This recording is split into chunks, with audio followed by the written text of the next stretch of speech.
executive for purposes of ensuring that the government is running properly, only to be told that the same members are being summoned by the Senate. We need a clarification as regards the constitutional roles of the Senate and of the National Assembly. The Senate must always know that its role is limited to matters relating to county governments. And there is a lot to do regarding county governments. So they cannot be hard to say there is so little to do. Whether the honorable member is in order to make the comments is made about the chair for budget committee, especially at a time when we have just seen a case from Equatorial Guinea of a man who is supposed to have gone around with 400 women.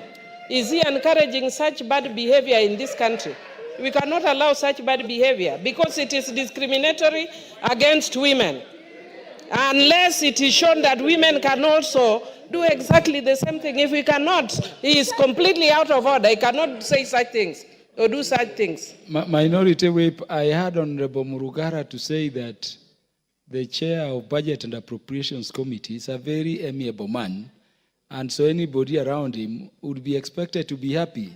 The way the lady members were, by coincidence, the chair Budget and Appropriations Committee was only in the company of lady members of parliament at the time. But it was not targeted at women. It was that he's an amiable person and anybody around him would naturally be happy. Honorable Murugara. Absolutely, thank you so much. Thank you for protecting me. I do not. Is this 400 Honorable Naisula is talking about? What did you talk about, 400?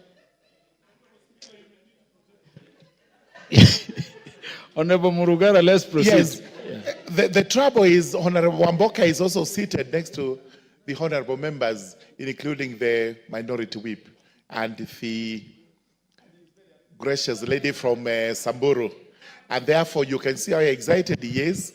And the next one is John Makali. And these are all gentlemen from Western Kenya, and they are well known for this. And that leads me to say, I do not want to attribute them to what was from Equatorial Guinea. It was quite hilarious to read what that cabinet secretary was doing there. But the only thing that is in common is the happiness. As the ladies left... Did you say hilarious or despicable? No. What the guy in Equatorial Guinea was doing? It was hilarious because I don't know whether it is true or not true. I actually took it with a pinch of salt. I don't think it is true, but there we are.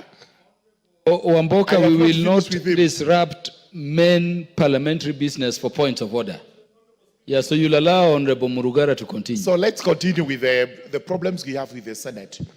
Which problem is that this House must be allowed to do its oversight role on the executive. And the executive here, we mean the national government. There is no way committees can summon senior members of the executive for purposes of ensuring that the government is running properly, only to be told that the same members are being summoned by the Senate. We need a clarification as regards the constitutional roles of the Senate and of the National Assembly. The Senate must always know that its role is limited to matters relating to county governments.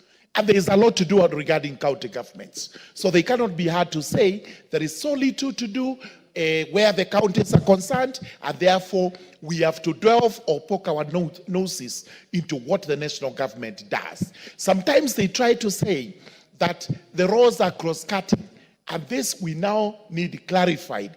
There is no role that is cross-cutting between the national government and the county governments, so that the Senate can now find itself delving into matters of the national government.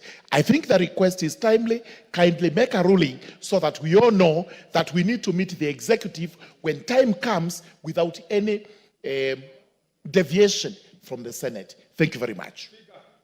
Honourable members, this is a very serious matter. I wish we would give it the attention we are now giving it. That's why I requested Honourable Kajwang to sit back. Because you see, principal secretaries, cabinet secretaries are permanently in the Senate addressing not matters of county, but matters of the national government. So much so that you are searching for cabinet secretaries or principal secretaries to address the matters of the national government. You barely find them. This is the stem of the matter. The Honorable Owen Bayer. I've noticed you, Honorable Kirima. Honorable Speaker, this is a very serious matter. And it is a matter that needs to be canvassed